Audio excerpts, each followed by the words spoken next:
तुम्हारे पास एजिस है ना? हाँ हाँ स्क्रीन के बगल में एजिस रखो, सब कोल्ड ड्रिंक चिप सब रख के फोटो खींच के। कोल्ड ड्रिंक तो नहीं मिला, कफ सिरप सब रखा हुआ है। हाँ, कब सिलेब में कब रख दो। सिर्फ भी अच्छा, चलेगा। इसका फुल स्क्रीन वो नहीं भी होता क्या चलेगा। गेम में? होता है तो भैया, नहीं गेम में इसको फुल स्क्रीन नहीं कर सकते? नहीं कितना भैया। सुंदर ट्यून। आप ट्विच पे देखो ना, आए? उसमें क्या है, नहीं, देख हम रहे स्ट्रीम हो। कर रहे हैं ना। कितना सुंदर ट्यून। अच्छा स्ट्रीम कर रहे हो, हाँ तो आप फुल स्क्रीन मत करिए, कॉपीराइट लगेगा। क्यों लगेगा? अब लगता है, आप ट्विच है जानो। ना, अच्छा, डोटा से ये फुल करवा स्क्रीन सकते नहीं, हैं। थोड़ा बड़ा कर सकते हो, थोड़ा बड़ा करिए। गेम तो ये हमको ट्यून पता है, गेम को स्ट्रीम याद आ कर रहा सकते हैं होगा। हम। अरे नहीं नहीं, दैट स्ट्रीम ओनली, थोड़ा बड़ा करो।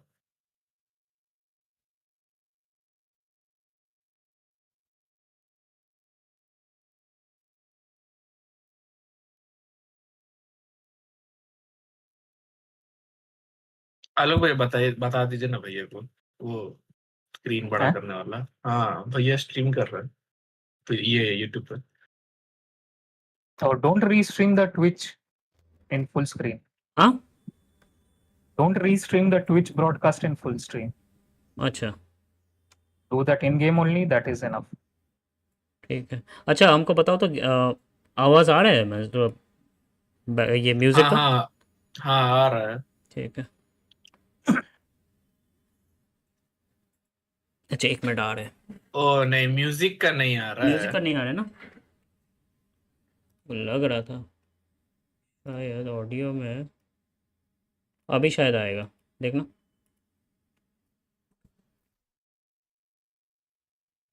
ना अभी भी नहीं आ रहा है म्यूजिक। ठीक नहीं, ठीक। 30 सेकंड का डिले है ना? हाँ 30 सेकंड बाद बताना तो। अगर ठीक है। शायद हाँ म्यूज़िक हाँ। का ज़ीरो में था, क्योंकि म्यूज़िक ज़ीरो में खेलते हैं ना। आए, स्पाइडरमैन का ट्यून कहाँ से बज रहा स्पाइडरमैन छोटा का है तू। अबे ये तो इसका है ना। अच्छा, 1 मिनट, आ रहे हैं। अरे केविन जल्दी आओ, पनवेल निकलना है।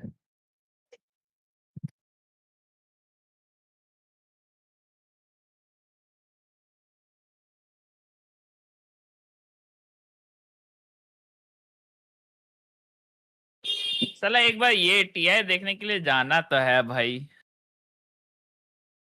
मजा आता होगा। तुम जाएगा ना, टिकट सब वो दूसरा देश से खरीद के ला देना। भाई करना होगा। रीजनल प्राइसिंग होता है ना, तो दूसरा देश सब में तो थोड़ा सस्ता हो सकता है। हाँ अनिर्बन भैया लाना नहीं फिर आ बताना रहा है। फिर। कोई मोबाइल है निकाला, सब रिकॉर्डिंग प्रोहिबिटेड है क्या? नहीं, कोई तो कर रहा है, मोबाइल है ना। कर रहा है। हाँ हाँ, कौन मारचोद लौड़ा फ्लैश लाइट ऑन करके कर रहा है? फ्लैश लाइट नहीं है, वो लोग को ब्रेसलेट दिया है जिसमें लाइट है जो सिंक्ड होता है। अच्छा, पर्पल पर्पल देखना ना, वो लोग का हाथ में है, सबका हाथ में है।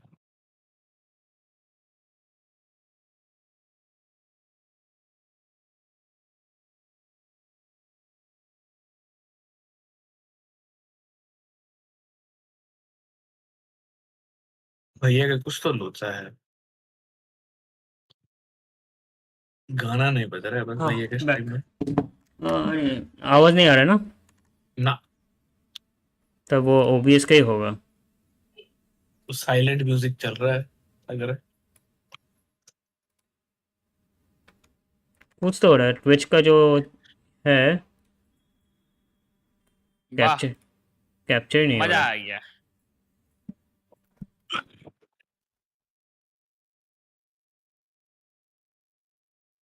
स्टेडियम में कितना मजा आया होगा। वही तो,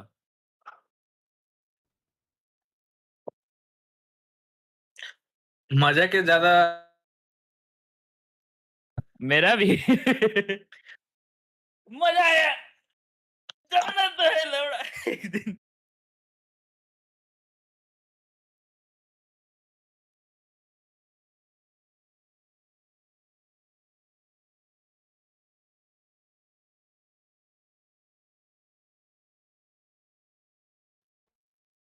अच्छा आलोक,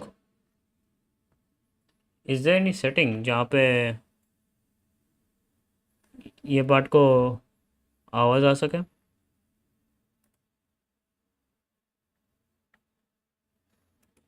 No, ये all वाला volume you max सही it था out ना यार, ये in audio, match in game audio.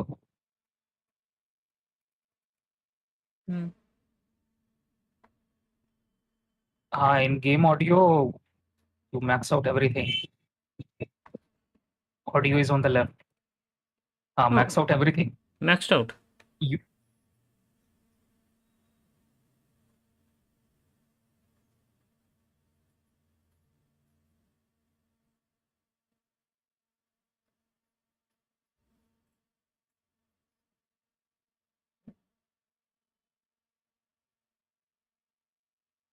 in OBS that game capture you have done or screen capture you have done, that volume also you check.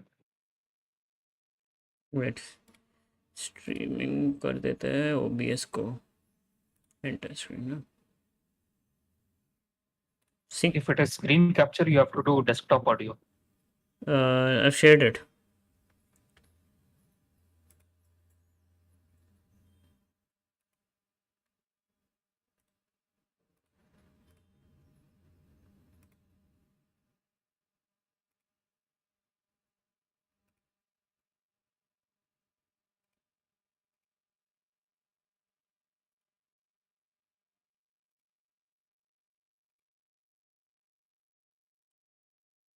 I think this is the pro. हाँ,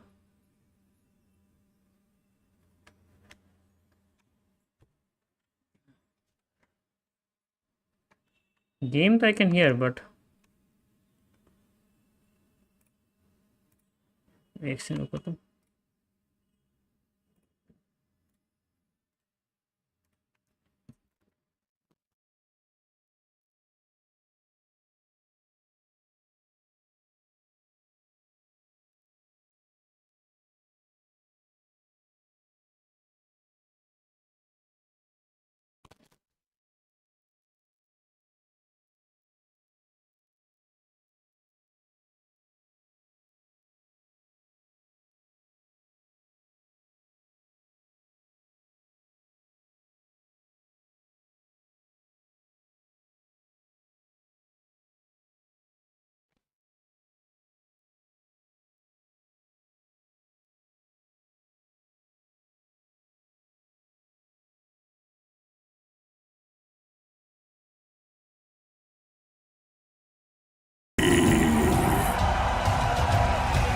Okay, the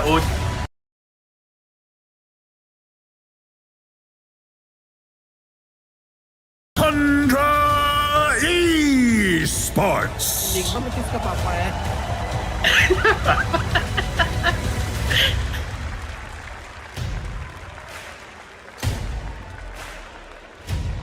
Extreme Gaming.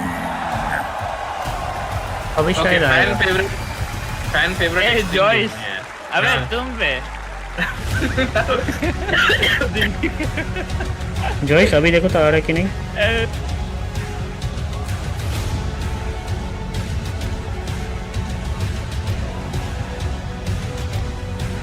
हाँ it is coming. आ रहा है।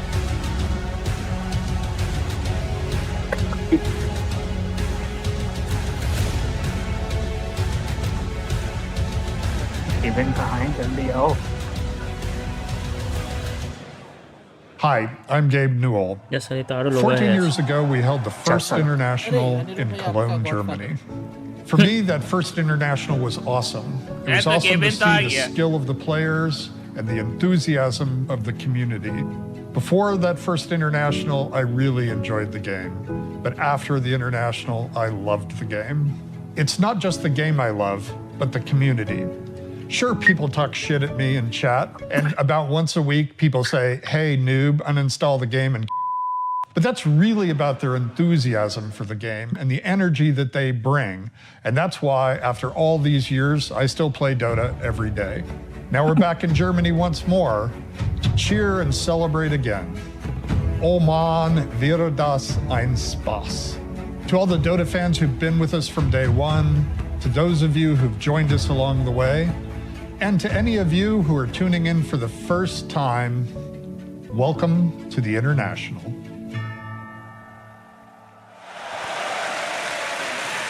Ladies and gentlemen, you heard the man. Thank you so much, Gaben. Welcome to the International 2025 Hamburg! इसका आवाज सुना क्यों लग रहा है? The International started here in Germany किसी का तो line in zoom use करता है। 2011. इसी का And in तुम the line last से 14 कीना है, लौड़ा। years, we have witnessed some of the most iconic moments in esports, and along the way, inscribed I think 55 वो है ना, different names lucky, onto this Aegis. And no matter who wins here, I can guarantee that at least 3 new names are going to be added to the list. Absolutely so. No, I mean, nobody could have predicted the teams here today. Literally, none of you guys predicted it. Scientifically proven. Not a single one of you bastards. But anyway, it should be one hell of a TI. We're talking 60-minute games, almost every game. We're going to game 3 all the time. Ladies and gentlemen, this is shaping up to be one of the greatest TIs of all time, baby!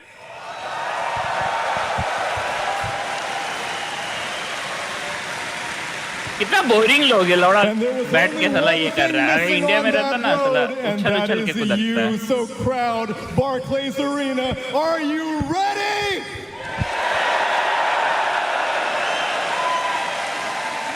Then let's get the International 14 underway.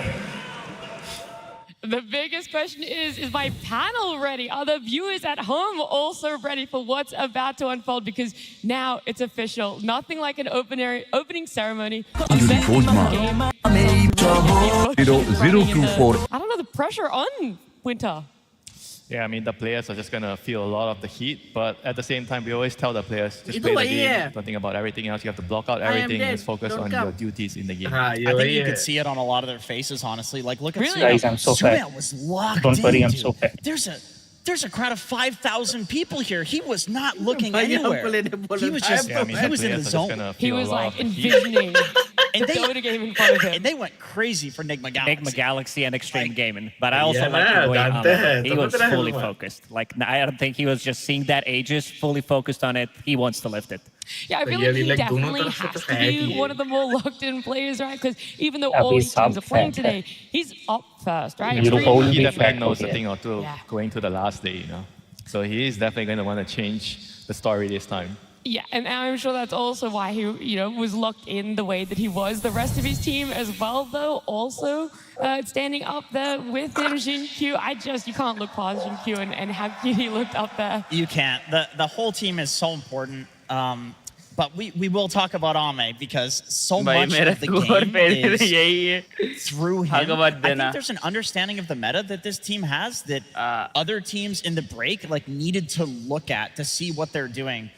In this meta, you have a lot of heroes that you just can't commit to a fight. There's Silencer, there's Dawnbreaker, there's Dazzle, there's all of these heroes where it's you jump in and they get saved, right? The way that XG takes team fights is they have that vision advantage we talked about with the X-Nova dewarding, and then boom, Ame jumps in on one of these big burst heroes, kills one hero, and then they back off. They play as a complete unit, but in order to do that, in order for them to do those back off plays, he has to be these burst heroes, and I wouldn't be surprised to see other carry players adopting the Ame heroes into their pool. The toughest thing is you're saying the players they've had this time, they should have gone back and looked at what Extreme Gaming were doing. But the thing is they played the least amount of series and one of the least amount of games as well, Lacoste. So where are you even beginning to look at how to break down such a dominant team?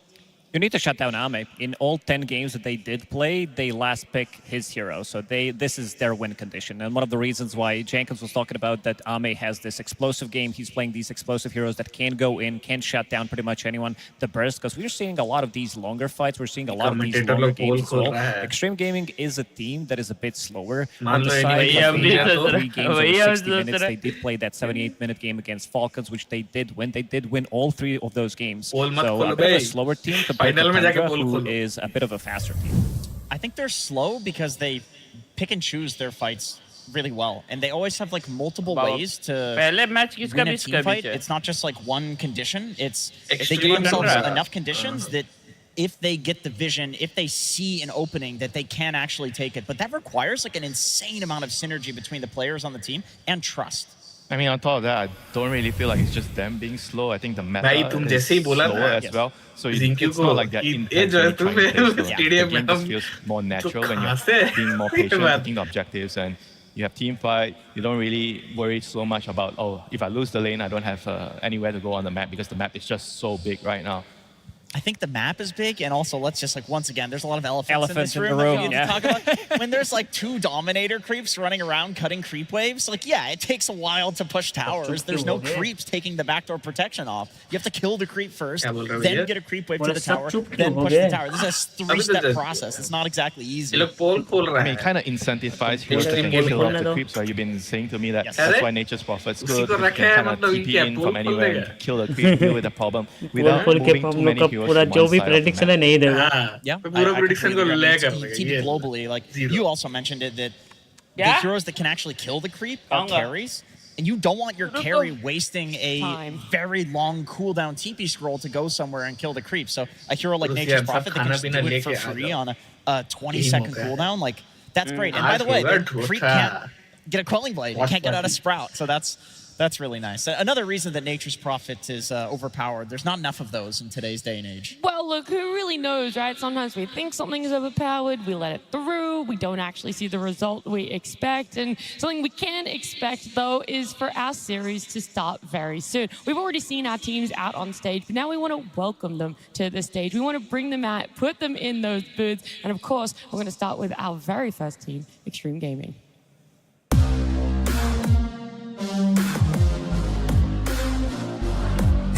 We're back.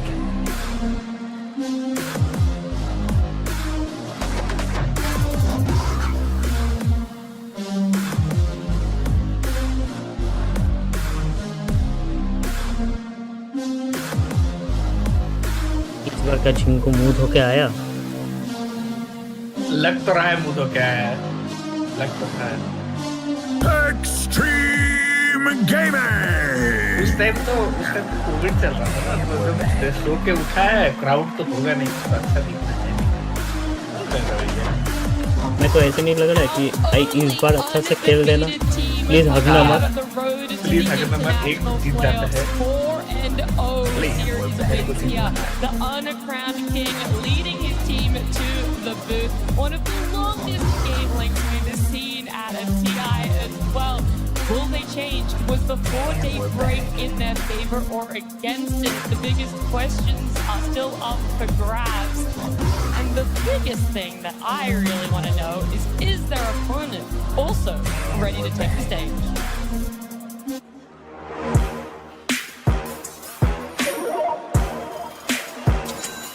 Okay क्रिस्टालिस तो हारेगा जितना ही acting किया है ना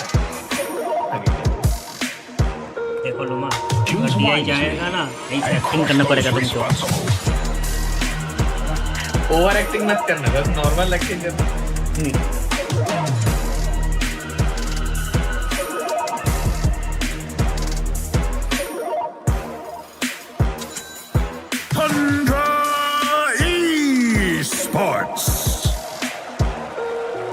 Choose wisely and crush those responsible. From being moments away of elimination just a couple of days ago, it brings the question of what has changed for them. A massive stand-in for themselves in that position 5 with Kobe now joining this squad. Kobe is confident potential 3-time TI winner there in 33. या फिर बोला है ले पैसा of pressure. There's a lot these players are having to smart live पूर्व up दे रहा है to. So मतलब I have to ask my panel here just exactly where we can put our expectations and our predictions for Extreme Gaming up against Tundra. You don't know what's coming.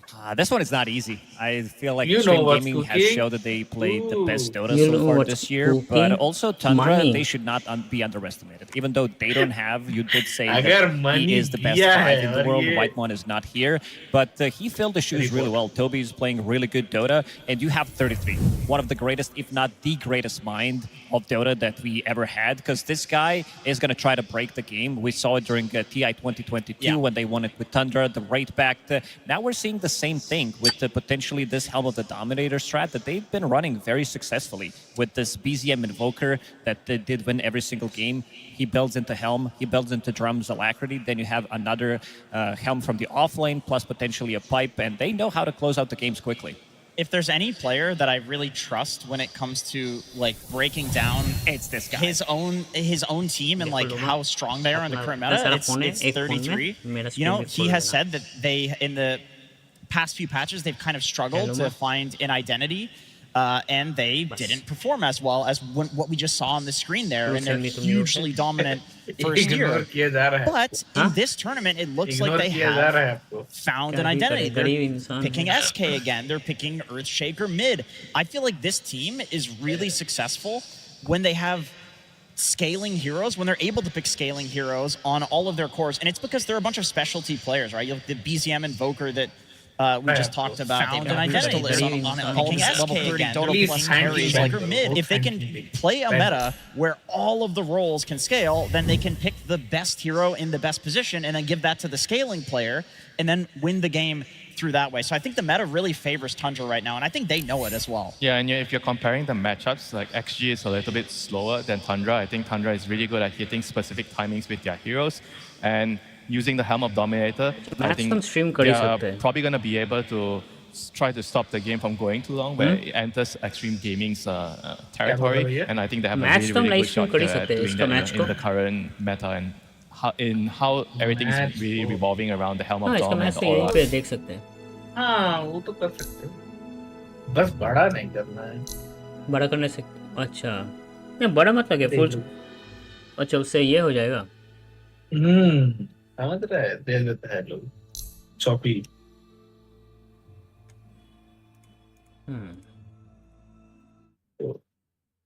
In game देखिए ना, इन game वाला try करो। 15 second की delay है।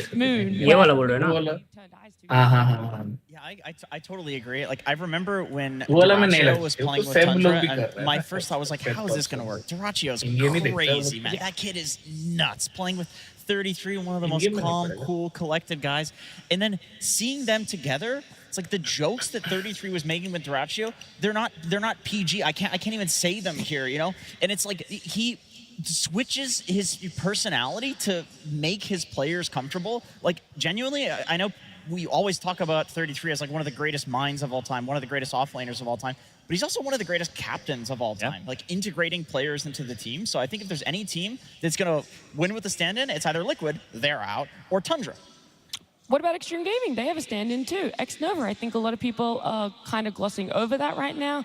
He did play with them in their previous tournament, which was a whole month ago, but he was a stand-in there. So right now, we're seeing this team going undefeated winter, and then we're also forgetting that they do have a new player on their roster too. Yeah, I mean, the thing is, X-Nova, he's not like a new guy, you know, for them. They've played together before. And on top of that, I felt like the synergy that he has with Ame is probably better than when Ame was playing with Poloson, because they're both very different players. X-Nova is very, I think, more defensive, like in a way where he protects the core a lot more. So you see a lot more smoke tanks, you know, he's really just trying to make sure Ame can farm, whereas when they were playing with Poloson, they were playing more for the kills and trying to attack the enemy more, you know. It's like Morana every game, like that sort of thing, like distracting on the other side of the map and then making space for Ame, which sometimes doesn't work. That kind of feels better, you know, for the Ame's playstyle to work, you know, where you're just sitting back and just waiting for your timings. So you think he's hitting timings better because of this slight change up in which position 5 he's laning? I don't think position 5 is a slight change up. Out of all the 5 roles, I think if you were to have a stand-in to swap a role and see him to adjust is the mid lane, because you don't have to interact with your side lane, your duo, you know. I think when you change a duo, it takes time to get used to the other person. The other person has different habits, you have to learn it, the way he speaks is different. So there are a lot of things that comes into play. You said that Tundra did change a lot of players throughout the year, but one thing they didn't change is the offlane duo. Like, this is the stable for a good reason, and whenever we talk about the offlane duos,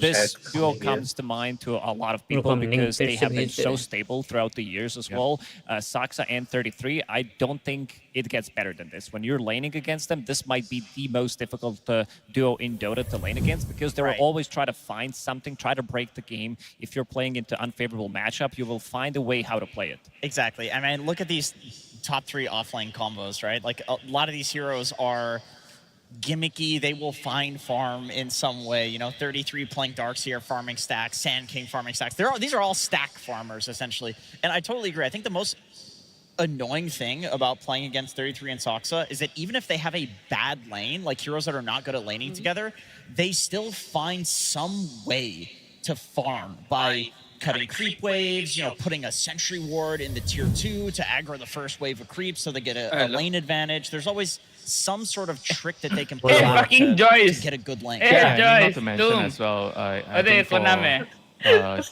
for the draft and for the overall strategy, a lot of the plays start on your offlane. It becomes very easy to play the map because your carry will just gate and you can the lanes pushing, the card is coming in, you take the tower, everything feels natural, right? So I think a lot of the game starts from the offlane, so you have to really have like a foundation of the draft and strategy based on your offlaner. That's why they don't want to change things too much in that regard. And he's very familiar with building Helm of the Dominator / Overlord. Even on the heroes when it was not popular, he was always playing Broodmothers, Lycans, Beastmasters. And I gotta say, I've been very impressed with his skill as well, because he's building into Helm of the Dominator as well. And this is the word that we're going to be saying quite a lot, because this is something that is kind of OP right now. It is a bit imba, but you अभी कोई time नहीं लेता है उछाल के नहीं मारता है. You eat the creep, so you have 2 auras, and then you can get maybe a pipe from the offlaner as well if necessary. I mean, the thing is, you call him an offlaner, but is he an offlaner? He just feels like another carry. Pretty much. Yeah.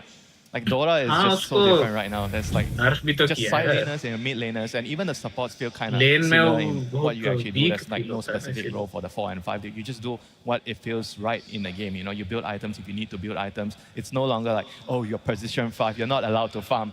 This is your quota for the game, and you can't exceed it. You know. I mean, especially with the games going the length that we're seeing it, right? I feel like this average of 55 minutes, you almost want your support to start looking towards that later game for themselves. You have the license to farm. Basically. Yeah, you want some sort of scaling. Something to get the support, something to get to the late game, and then to actually use the fact. I would like to propose. We've talked a lot about I would like to propose we go to the mid. Look, I'll let you do that. This is a formal proposal. When it's more important, because right now the thing that is important for us is the fact we are getting our very first T1 draft. कुछ भी बक रहा है मत तुम ऐसे दिखता है पापा को दिखाऊंगा ना तब बोले अरे ये तो जॉयस दिख रहा है बोले जॉयस है भाई मेरा आँख इतना छोटा तो नहीं है और नाक इतना मोटा तेरा आँख छोटा नहीं है मगर हाँ वैसे ऑलमोस्ट दिखता है कद्दू में रहता है वो एगो फिलीपीन का टीम था ना बूम उसका एक प्लेयर ऐसे दिखता है their priority for pick order, where we feel the importance on that is. Oh, baba. Yeah, talking about pick order, I kind of feel like it's easier to be on the first pick side because of the overall. I think even in the first phase, the bans, because you have the last ban and you go into the first pick, and that's kind of nice to have, and obviously also the 18th pick, which helps you decide your overall strategy. I kind of like to be on the first obviously pick ban, right? Tundra equal invoker ban. Heroes that are really good for you. BZM ka main hero like, oh, that's a really good 24 pick, you know, overall last pick that actually just gonna win them the game, you know. So you talked about the games going long. You want to have this position 5 that really scales well into the late game. There's this one guy, one hero that is the most picked hero of the tournament, and that's Disruptor. He has the most amazing Aghanim Scepter upgrade in the game, which can turn the whole game around. So that's why we're seeing it being picked so much, because once you get to that timing, you always know that you have some kind of a play that can turn the whole fight around. That's the first. Hey, who will win? Predict. Very, very oppressive hero if you give him a good lane. This does leave Extreme Gaming profit in the pool. There's some very strong heroes that are still left in. Extreme Gaming, brother. I mean, you're definitely thinking about is also there. The lane, you know, I think you want to give Beastmaster a hard time, you know, when you open up the draft with Beast, you definitely want to at least consider slowing him down for the start, so aura items come up slower. Because we know others are willing to flex between 38,000 में से 8,000 लगा दिया. Does that archetype also fit? पहले ही match में.